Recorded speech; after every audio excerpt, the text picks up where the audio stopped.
येन पदारविन्दं मुखारविन्देन विनिवेशयन्तं वटस्य पत्रस्य पुटे शयानं बालं मुकुन्दं मनसा स्मरामि सुखावसाने त्विदमेव सारम् दुःखावसाने त्विदमेव गेयम् देहावसाने त्विदमेव जाप्यम् गोविन्द दामोदर माधवेति माता यशोदा हरि को पुकारे जागो उठो मोहन नैन खोलो द्वारे खड़े गोप बुला रही है द्वारे खड़े गोप बुला रही है गोविंद दामोदर माधवेति गोविंद दामोदर माधवेति गोविंद दामोदर माधवेति।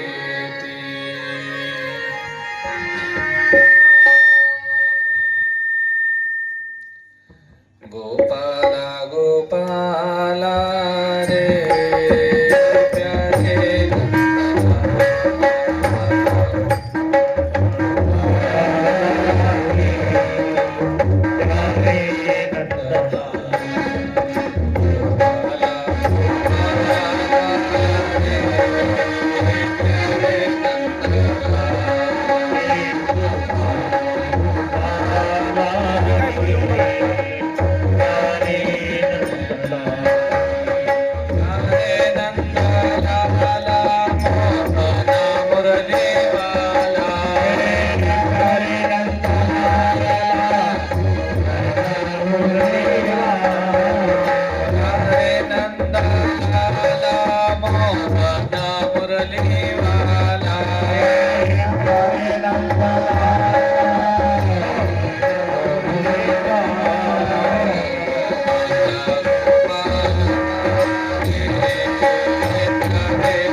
कृष्ण भगवान की जय.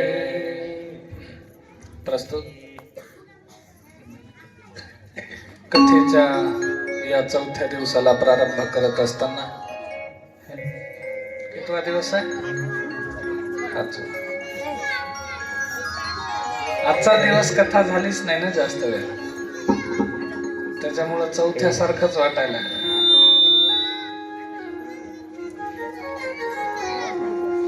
नेमकी यायची काय भांडण असेल तर 5 पंच मंडळी बोलून सोडवा जराशी. तंटामुक्ती अध्यक्ष, सरपंच, पोलीस पाटील बोलवा सगळ्याला. या लेकराच्या माया कोणी आल्या तर त्याला सांगा.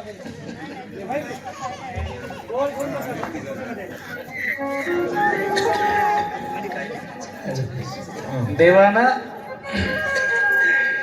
काल आपली कथा कुठपर्यंत आली होती? काल आता तुमचे तुम्ही बोलू नका ना.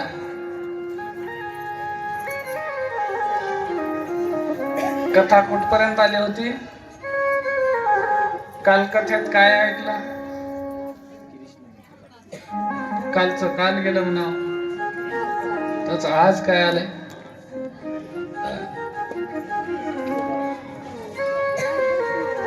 हिंगोलीला कीर्तनाला गेलो मी.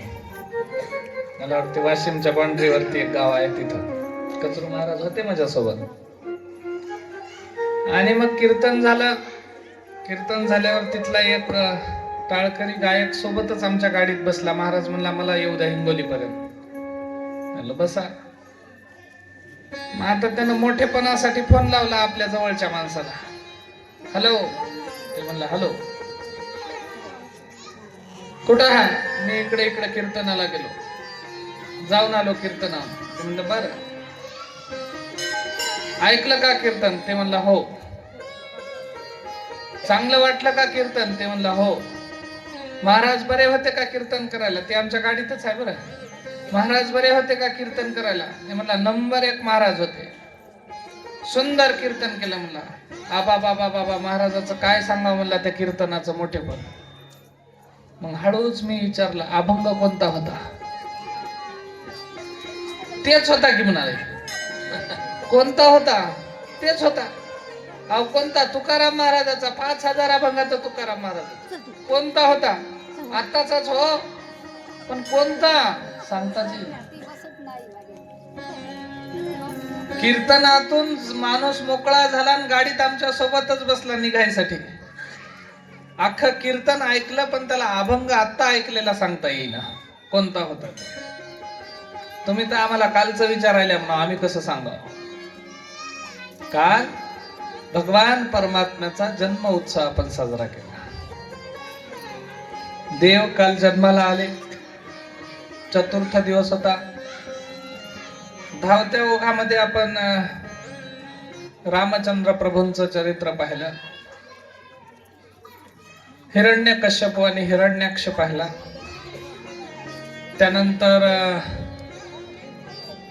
अजामिळाला थोडासा स्पर्श करण्याचा प्रयत्न केला. त्यानंतर गजेंद्राची मोक्ष कथा ऐकली आणि गोकुळाच्या त्या सुखाची व्याप्ती आपण त्या ठिकाणी पाहिली. महाराज म्हणले गोकुळीच्या सुखा अंत पार नाही लेखा. बाळ कृष्ण नंदा घरी आनंदल्या नरनारी. देव गोकुळामध्ये जन्माला आले आणि देव ज्या ठिकाणावरती असतात तिथं फक्त आनंद असतो महाराज. म्हणून कित्येक वेळा माणसाला संसारामध्ये उभं त्रास वाटला की माणसं सरळ देवळाकडे निघून येतं, नाही तर कोण्या तरी महाराजाच्या मठाला जातं. नको म्हणतात, या संसारामध्ये काही सुख नाही. संसारात सुख मिळतं पण आहे त्या स्थितीमध्ये देवानं जसं ठेवलं तसं राहण्याची माणसाची भावना असली पाहिजे. तोपर्यंत सुख मिळत नाही महाराज. आणि संतांच्या सानिध्यात गेल्याच्या नंतर निरंतर सुखाची प्राप्ती होते. पण अगोदर संतांचं सानिध्य संत सापडावं लागतं.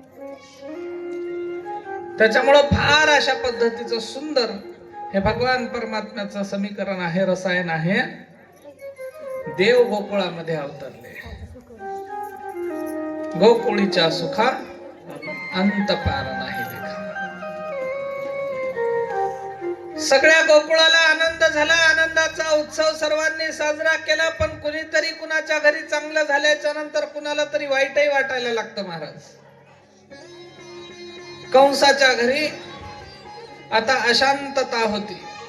त्याची शांती हरपली. का हरपली? कारण देव कंसाच्या वधासाठी, धर्माच्या स्थापनेसाठी, संतांच्या रक्षणासाठी आणि दुष्टांच्या निर्दळनासाठी त्या ठिकाणी भगवान श्रीकृष्णाचा अवतार झालेला होता.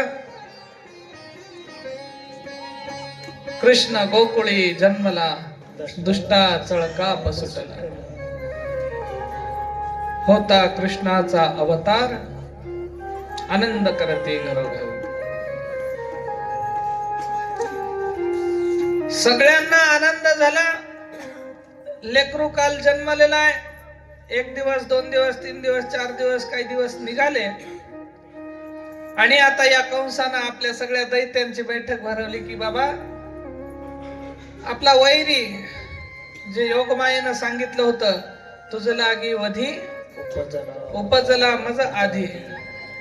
तुला वध करणारा कोणीतरी त्या गोकुळामध्ये माझ्या अगोदर जाऊन पोहोचला म्हणली ते. तू काळजी करू नको. आता तुझे उलटे दिवस भरत आले. कंसाला योगमायेनं सांगितलं आणि कंसाला त्या ठिकाणी चिंता पडली होती. त्यानं सगळ्या दैत्यांची सभा बोलवली. सभेमध्ये त्या ठिकाणी त्या कंसानं सांगितलं, जो कोणी जाऊन त्या गोकुळामध्ये माझा वैरी जन्मलेला आहे त्याचं हनन करील, त्याला मारील, त्याचा वध करील, त्याचा निपात करील, त्याला वाटेल ते सुख, त्या वाटेल ते संपदा देण्यासाठी मी तयार आहे. कोण म्हणत? कंस मामा. एक 4-5 मामा झाले महाराज इतिहासात, शास्त्रात, पुराणात. एक मारीच मामा होता.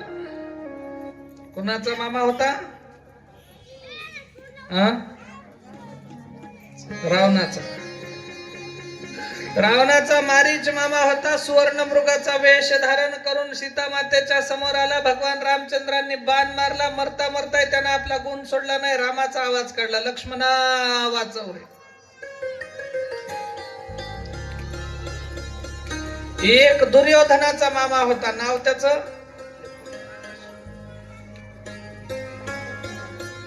तुम्ही डोळे उघडे ठेवून झोपले तर नाही ना?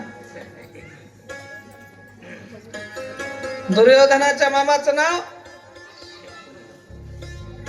यायला काय नुसते भंडारे खाय ठेवलंय काय? काय नाव होत?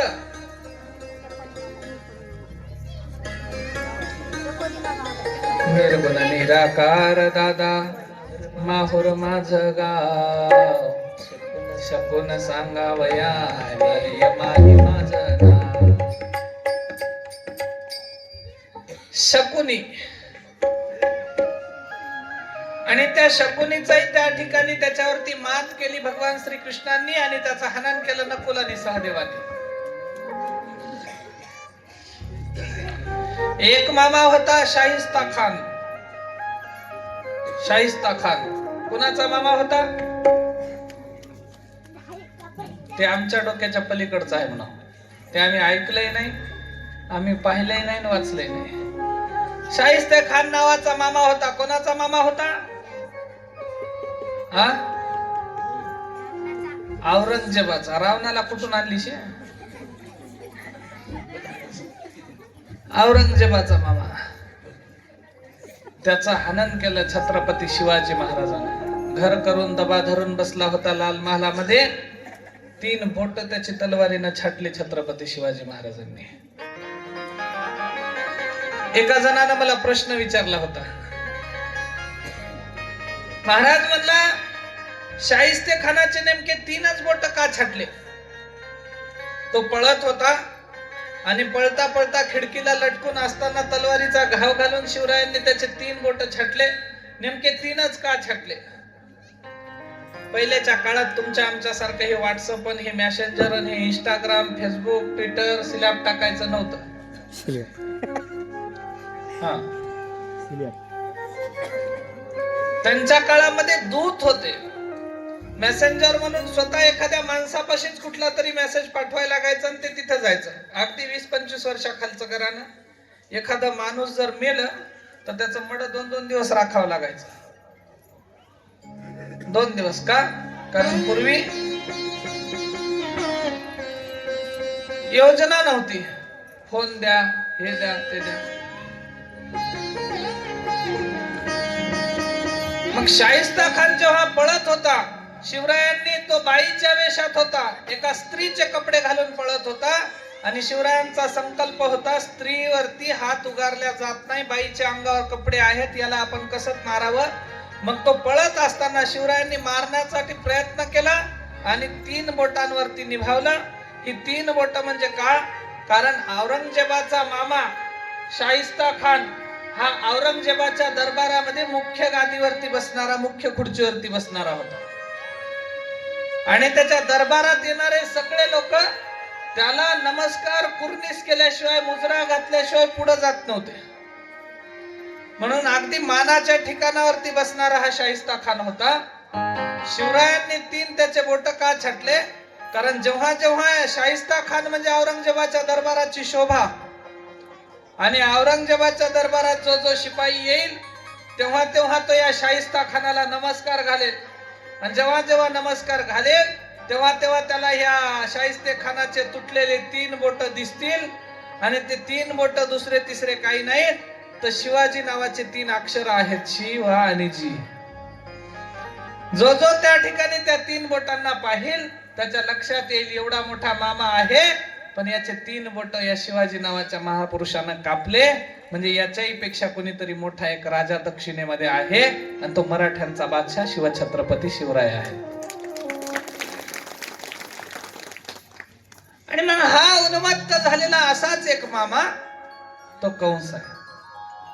दैत्यांची एक राक्षसी त्या ठिकाणी पुतण्याला पाठवलं, जा म्हणले तू काय कर, आता त्या कृष्णाचं हनन करून ये. आणि मग कृष्णाचं आता त्याला माहित नव्हतं नेमकं कुणाच्या घरात आहे, बाळ जन्मलेला आहे, काय नाव ठेवलं, काय काही घेणं नव्हतं. पुतण्याला सांगितलं त्या रात्री, कोण्या अष्टमीच्या रात्री हो, यमुनेच्या काठी गोकुळा अवतरले. अष्टमीच्या रात्रीला, श्रावण अष्टमीच्या रात्रीला जन्मलेले रात्रीचे जे जे मुलं आहेत त्या दिवशीच्या सगळ्या मुलांना मारून टाकायचं. पुतना निघाली आणि पुतना निघाल्याच्या नंतर त्या पुतण्यानं आपल्या स्तनाग्रावरती हलाहला सारखं तीव्र अशा पद्धतीचं विष लावून आली होती. सगळ्या गावानं फिरली, बऱ्याचशा लेकरांची हत्या तिने केली आणि या नंद राजाच्या घरी एका सुंदर लावण्यवती स्त्रीचा वेश धारण करून आली. महाराज नंद राजा बाहेर गेले होते, ही पुतना त्या ठिकाणावरती आली. माता यशोदेला हाक मारली, यशोदे,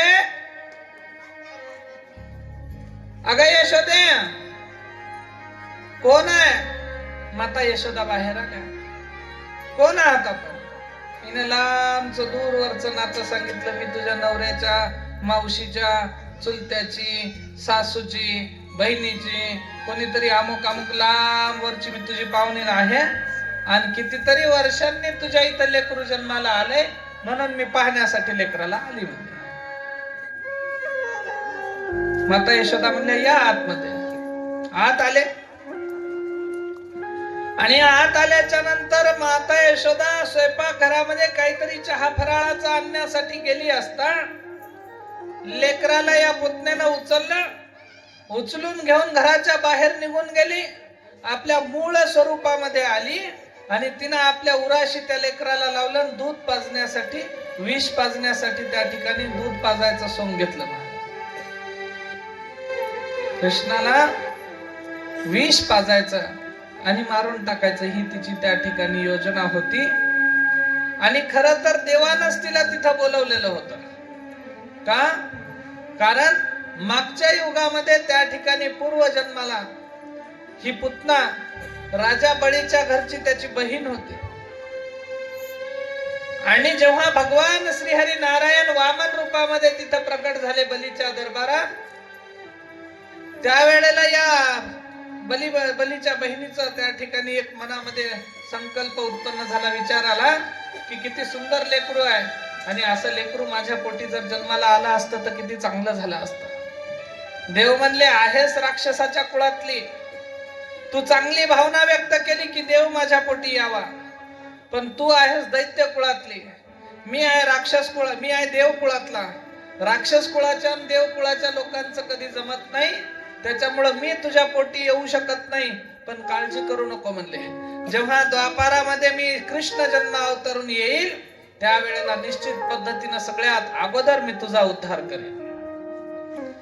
आणि तेव्हा मग देवानं त्या ठिकाणी दूध पित असताना, त्या पुतनेचं दूध ओढत असताना विष सगळं प्राशन केलं, दूधही तिचं सगळं ओढून घेतलं, रक्त आटवायला लागले आणि रक्त ओढता ओढता तिचे पंच प्राण आकर्षण भगवान श्रीकृष्णांनी केले.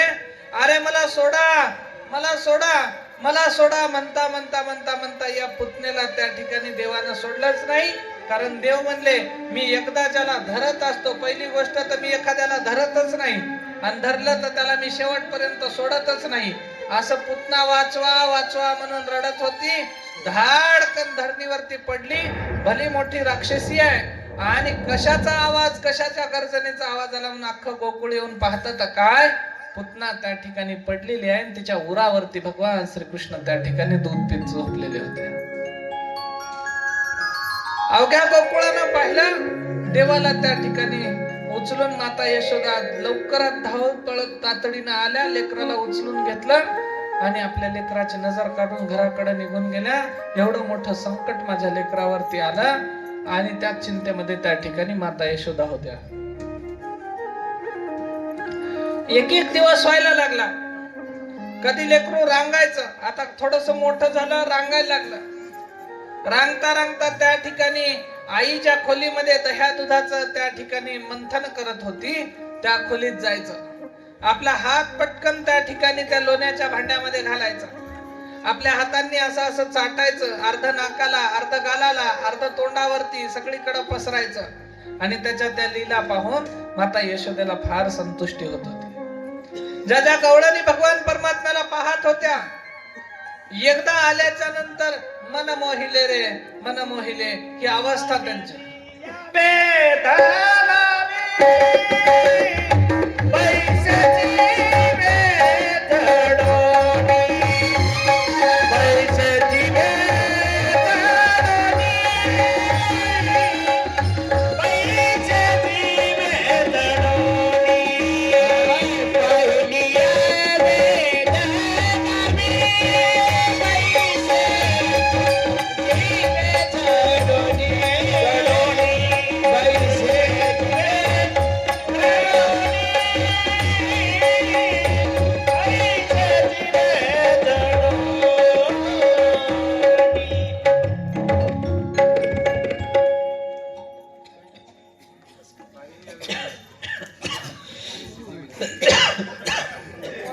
ते आचार्य सांगायले, तुमची कथा लांबवत बसू नका, इकडे माणसं जेव घालायची.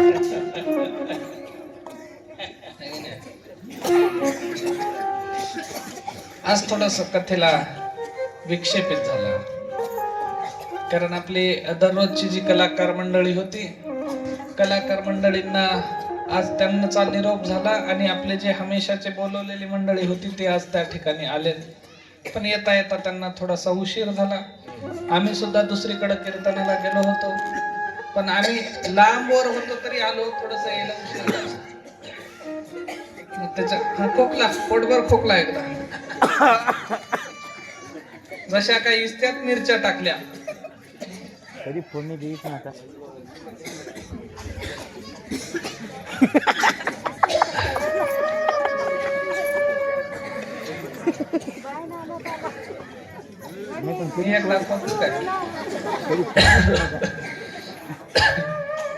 महाराज म्हणतात,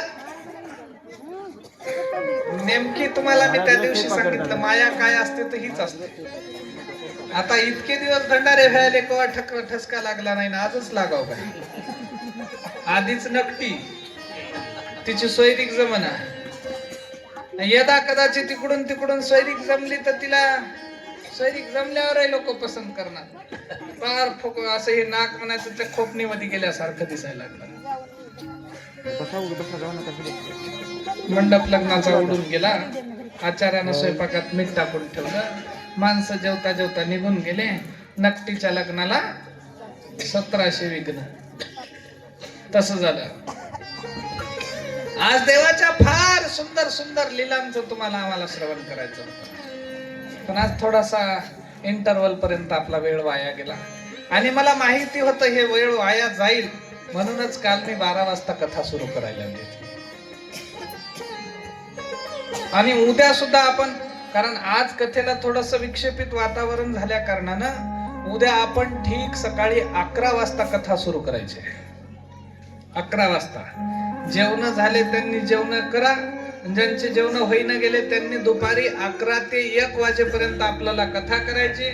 आणि 1 ते 2 विश्रांती घ्यायची. 1 घंटा घरी जाऊन जेवत बसा. 1 तास है की नाही?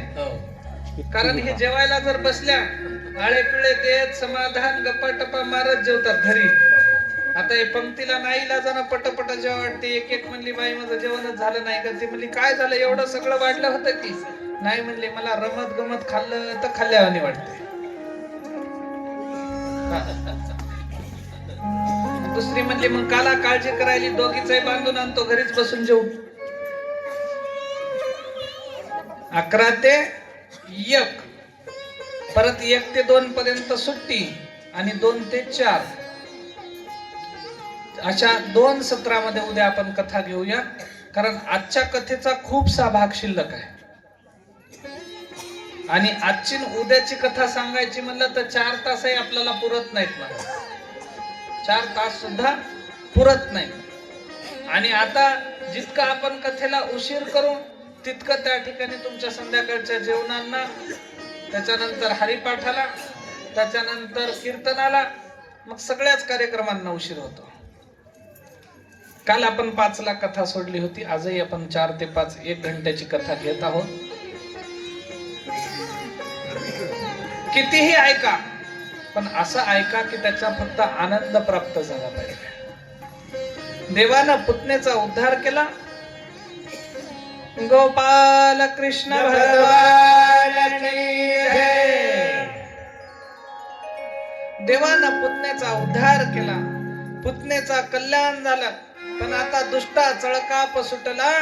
या दुष्टांना, दैत्यांना त्या ठिकाणी त्रास वाटायला लागला किंवा आपला ज्याला मारायसाठी आपण या गोकुळामध्ये राक्षसी पाठवली होती तिलाच मारून टाकला. आता करायचं तर काय करायचं? आणि नंदराजा आणि कंसाची मैत्री होती, एक करार होता. कुठल्याही देशावरती कुठल्याही राज्यावरती आक्रमण करायचं असेल तर अगोदर आपले कुठले करार झालेले नसावेत. करार जर झालेला असला तर तो मोडता येत नाही. आणि यांचा मथुरेच्या लोकांचा आणि या गोकुळाच्या लोकांचा करार काय होता? नंद राजाकडे लाखो गायी होत्या, गोकुळच्या लोकांकडे कितीतरी गायी होत्या. आणि त्या गायांचं दही, दूध, लोणी सगळं मथुरेच्या बाजारात जात होतं. म्हणून बाजाराची देवाणघेवाण असल्या कारणानं, परत नंदराजासोबत मैत्री असल्या कारणानं कंस उघड उघड गोकुळच्या लोकांसोबत दुश्मनी घेऊ शकत नव्हता. म्हणून त्यानं कपट कारस्थानानं पुतनेला त्या ठिकाणावरती पाठवलं. पण आता पुतना मेली, तिचा उद्धार झाला. मग आता काय करायचं? परत मग एक असुर पाठवायला लागले. उद्या आपण विस्तृतात पाहूया. बरेचसे असुर येता येता आता माता देव यशोदा त्या ठिकाणी म्हणले या लेकराला बाहेरच नेणं कामाचं नाही, आणि बाहेरच्याला घरात घेणंही काही कामाचं नाही. कारण लेकराच्या जीवावरती संकट आहे. मग काय करायचं? माता यशोदा आता लेकराला जाऊ देणार, बाहेरच्याला येऊ देणार. काही दुष्टांचं निर्दाळन झाल्याच्या नंतर परत कंसाने एक त्या ठिकाणी आपला दैत्य पाठवला. आणि तो दैत्य त्या ठिकाणी माता यशोदेनं गर्ग ऋषींना बोलवलं होतं. गर्ग ऋषींना बोलावून कृष्णाची कुंडली तयार केली. कुंडलीमध्ये त्या ठिकाणी कृष्ण चांगला महापुरुष होणार आहे, योगेश्वर भगवान होणार आहे, आणि हा या जगताच्या परिवर्तनाचं कारण ठरणार आहे. हा जगत परिवर्तन करणारा त्या ठिकाणी परमात्मा होणार आहे. गर्ग ऋषींनी सगळी कुंडली सांगितली आणि आज गर्ग ऋषींनी सांगितली की उद्या कंसानं दुसरा एक दैत्य पाठवला. तो दैत्य देखील एका भटाचा, एका जंगमाचा वेश धारण करून, एका ब्राह्मणाचा वेश धारण करून, आपल्या बगलेला फडशी, हातामध्ये पंचांग घेऊन या गोकुळच्या नगरानं फिरायला लागला होता. महाराज बायाचं कसं राहते, एका महाराजानं सांगलं की लक्षात बसना, तिला आणखी दुसऱ्या महाराजाला जाऊन विचारा वाटतं. मग यशोदा माता फिरताना त्या जन्माला बामणाला पाहिली. त्याचं नाव महामळ भट. त्याला जाऊन विचारली, काय हो तुम्ही काय करता? ते म्हणले, मी पंचांग पाहतो. भविष्य सांगता का? ते म्हणले, हो सांगतो. मग माझ्या घरचं सांगसाल? ते म्हणले, सांगतो. त्यावेळेला यशोदा माता त्याला घेऊन आली. त्यानं म्हणला, तुझ्या इथलं सांगायच्या निमित्तानं तर मी इथपर्यंत आलो. म्हणला, उगाच कशासाठी येत होतो? यशोदा मातेसोबत घरी आला आणि आल्याच्या नंतर देवानं ओळखून घेतलं, कुणीतरी आपला प्रिय मित्र आलेला आहे, त्याचं कल्याण आपल्याला करायचं.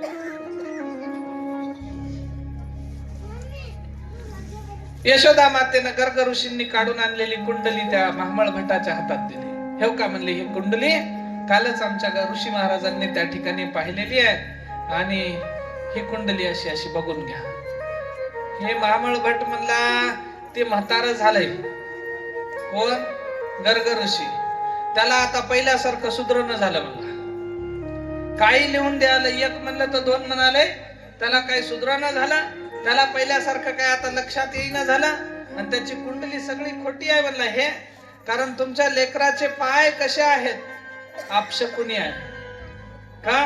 कारण पाय म्हणला, रात्री 12 वाजता जन्मलेलं होतं, अंधाऱ्या रात्री. अष्टमीला रात्री जन्मलेलं लेकरू आहे आणि हे अपेशी आहे. हे तुमच्या कुळाचा नाश करणार आहे. याच्या हातानं तुमच्या कुळाला नाही नाही त्या त्रासाला सामोरं जावं लागणार आहे, संकटाला सामोरं नवं सगळं कुळ याच्या हातानं बुडल. म्हणले, सगळं कुळ बुडल. यशोदा माता म्हणल्या, काल गर्ग ऋषीनं सांगितलं, हे देव होणार आहे, परिवर्तन करणार आहे, संसाराचं सगळ्या परिवर्तन करून धर्माची स्थापना करणारा योगेश्वर होणार आहे. आणि आज तुम्ही म्हणता हे कुळाचा नाश करणार आहे. मी तेच म्हणायला, म्हणला परिवर्तन करणार आहे, पण त्या परिवर्तनामध्ये तुमचं सगळं कुळ बुडाल्याशिवाय राहणार नाही. त्यावेळेला यशोदा माता म्हणली, मग माझं कुळ बुडत असेल तर त्याला राखायसाठी काय करावं लागतं? महामळ भट्टानं सांगितलं, कमर इतकं गाराड करा म्हणला, खड्डा. आणि कमर इतका खड्डा करून त्याच्यामध्ये त्याला पुरा, वरून माती टाका, कच कच पायानं तुडवा म्हणला. देव म्हणले, अरे बैमाना, मला जन्मून काहीशे दिवस झाले नाहीत, तरी मोठ्या ताकदीनं पुतण्यासारखी कितीतरी दैत्य मी उडवलेत, आणि तू इज्जतीनं तुला घरामध्ये येऊ दिलं तर इतकं मला मातीत घालान, खड्डा करान, त्याच्यात पुराण, वरून माती टाकान, तुडवान म्हणून सांगायला लागला. दम काय म्हणले तू जरासा, आता तुला दाखवतो काय असते ते. माता यशोदा घरामध्ये त्या ठिकाणी काही कामासाठी गेल्या असताना देवानं खटकन दरवाजा लावून घेतला. माया रचली. हे महामळ भट घाबरला, आता काय होते. दरवाजा लागला. देव आहेत पाळण्यामध्ये. देव म्हणले, आता मला तर उठता येत नाही, मग काय करायचं? त्या पाटाला, चौरंगाला, कोण्यामध्ये ठेवलेल्या काठीला, बाजच्या गाताला, सगळ्या लाकडांना आदेश दिला का या महामळ भटाला मला प्रसाद द्यायचा आहे, एकदा चांगला निबर प्रसाद द्या म्हणले. याला होता पैसा याचा पाट,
होता बैसायाचा पाठ बैसायाचा पाठ तोही उडाला तोही उडाला अचाट. आडवी झाली खाट नाही वाट पडाय. ज्याच्यावरती बसलेला होता तो पाठ अगोदर सरकन बाहेर निघाला आणि बटकुन्या त्याच्या पाठीत लागला महाराज.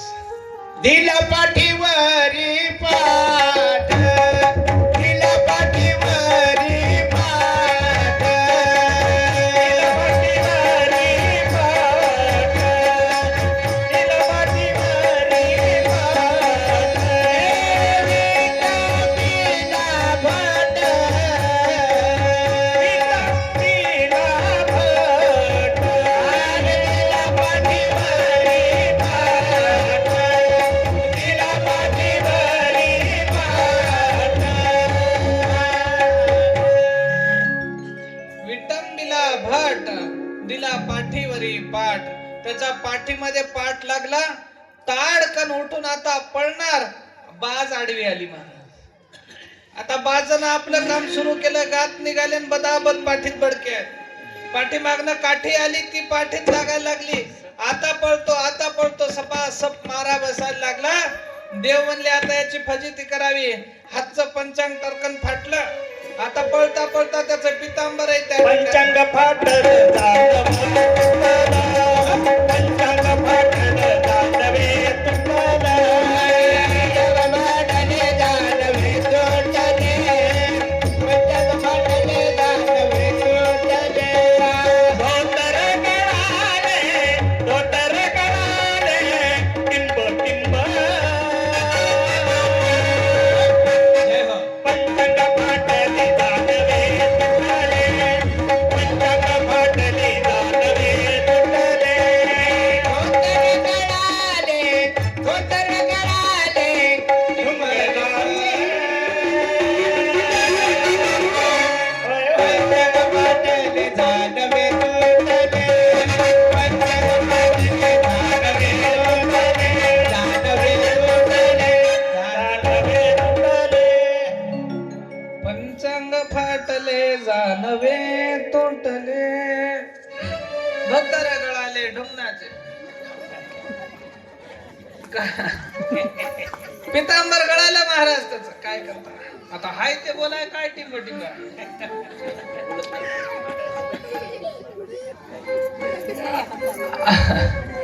आणि मग धोतरही गळायला लागला पळायला. आता काय जाय भेटते मार. पुन्हा या गावाला येणार नाही म्हणला. एक एक गाव राहतं महाराज. या गावाचं वागणं पटतं. या गावाला येवावं वाटतं. है की नाही? एका गावात एकदा गेले की पुन्हा जावं वाटत नाही. नको. त्याच्यामुळं फार मोठी फजिती त्या महाबळ भटाची झाली. देवानं सुंदर सुंदर अशा लीला त्या ठिकाणावरती केलेल्या आहेत. सगळ्यांना आनंद देणाऱ्या लीला केल्या. उद्या आपण कथेच्या विस्तृत स्वरूपामध्ये त्या ठिकाणी सगळ्या लीला पाहू. कारण धावत्या वेगामध्ये देवाचं चरित्र ऐकायला मजा येत नाही. आपल्या सिस्टीमवाला दादा उद्या राहिला की आपल्याला आणखी भजनाची गोडी वाटते. त्याच्यामुळं सर्वांनी सुंदर पद्धतीनं उद्या कथा श्रवण करायचे. एकदा छोटस छान एखादं भजन घ्या. भजन करूया. आजच्या कथेच्या विश्रांतीकडे वळू.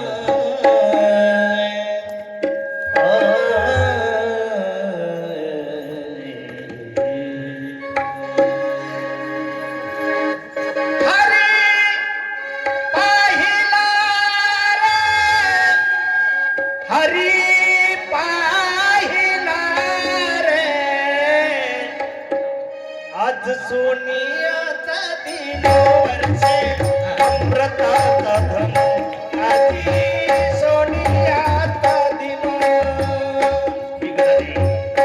हरी पाहिला रे हरी पाहिला रे आज सोनियाचा दिन वर्षे अमृताचा धन आधी सोनियाचा दिन आज सोनियाचा दिन वर्षे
सोनियाचा दिनो वर्षे अमृताचा दिनो आजी सोनियाचा दिनो हरे पाहिला रे हरे पाहिला रे आज सोनियाचा दिनो वर्षे अमृताचा दिनो आजी सोनियाचा दिनो सुंदर अशा या भगवान परमात्म्याचा सुवर्णमय अशा पद्धतीचा हा साक्षात्कार श्रीमद भागवताचा आहे. गोकुळामध्ये त्या ठिकाणी लोकांना तो अनुभवायला मिळाला. तुम्ही आम्ही नशीबवान आहोत, संतांनी तुमच्या आमच्यापर्यंत आणून पोहोचवला. महाराज तुम्हाला आम्हाला कुठल्या गोष्टीची कमी संतांनी ठेवली नाही. तुमच्या आमच्याकडे भरपूरसं साहित्य संतांनी आम्हाला प्रदान केलं. आयुष्य स्वतःच चंदनासारखं झिजवून साहित्य रूपी सुगंध तुम्हाला आम्हाला परमार्थाचा त्या ठिकाणी संतांनी दिला. म्हणून संत त्या ठिकाणी श्रेष्ठ मानले जातात. आणि मग ही संतांची रसायनमाला आहे, ही तुम्हाला आम्हाला श्रवण करताना निरंतर आनंद देणारीच आहे. त्याच्यामुळे हिच्यातला आनंद घेण्याचा प्रयत्न करूया. छोटे छोटे त्या ठिकाणी आमचे पार्टीचे 2-3 मुलं आले, हार घेऊन आले. बापू म्हणले आम्हाला आज कथा ऐकायला यायचंच होतं, भेटायला म्हणून आले. थोडा वेळ कथा श्रवण करता आले. कुठल्या ना कुठल्या सानिध्यामध्ये माणसाला कुणाच्या ना कुणाच्या सोबतीला गेल्याच्या नंतर काहीतरी ऐकायला मिळतं, काहीतरी जगायला मिळतं, काहीतरी बघायला मिळतं. आणि तेच संगत आम्हाला कायम सगळ्यांना एकमेकांना चांगल्याची भेटली पाहिजे, सज्जनाची भेटली पाहिजे. या संगतीमुळं माणसाचा उद्धार होतो. ते काय म्हणतात, हे संगत चांगल्याची भेटली तर चांगल्या बाता होतात, आणि संगत वंगळ्याची भेटली तर लाता भेटतात.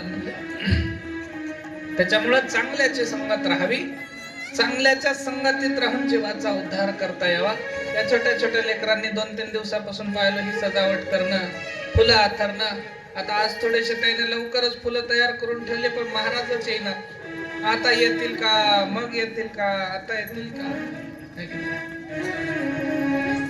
अधूनमधून त्या ठिकाणी कधी कधी मनुष्याला कुठल्या ना कुठल्या तांत्रिक अडचणींमुळे वेळ होत असतो. पण तरी देखील तुमचा भाव दृढ झालाय. 4च दिवसामध्ये 5व्या दिवसापर्यंत कोणाला या म्हणायची आवश्यकता आता राहिली नाही महाराज. आणि हेच तुमच्यातलं थोडंसं परिवर्तन आहे. हीच तुमच्यातली त्या ठिकाणी परमेश्वराची कृपा आहे का ज्यांना या येसाल का म्हणावं लागत होतं, ती माणसं येऊन बसून महाराजाची वाट पाहतात. दुसरं काही नसतं. परिवर्तन संसार का नियम आहे. तुम्ही नाही जरी बदलले तरी दुनिया बदलत राहते. तुम्ही जशाला तसे राहिले तरी काळ बदलत राहतो. पण काळासोबत आपण जर त्या ठिकाणी बदलता आपल्या संतांचं आचरण आपल्या सोबत घेऊन चाललं तर सुंदर पद्धतीनं त्या ठिकाणी आपला एक सोज्वळ अशा पद्धतीचा धर्म राहील. म्हणून हा धर्म तुम्हाला आम्हाला त्या ठिकाणी जागवायचा आहे, चांगला चालवायचा आहे. व्यवस्थित पद्धतीनं त्या धर्माचं अनुपालन तुम्हाला आम्हाला करायचं आहे. गोपाल कृष्ण भगवान की जय. सर्वांनी उठून आरतीसाठी उभे राहा. आजूबाजूला कोणी थांबले असतील सर्वांनी मंडपामध्ये या. आरतीवाल्या महिला पुढे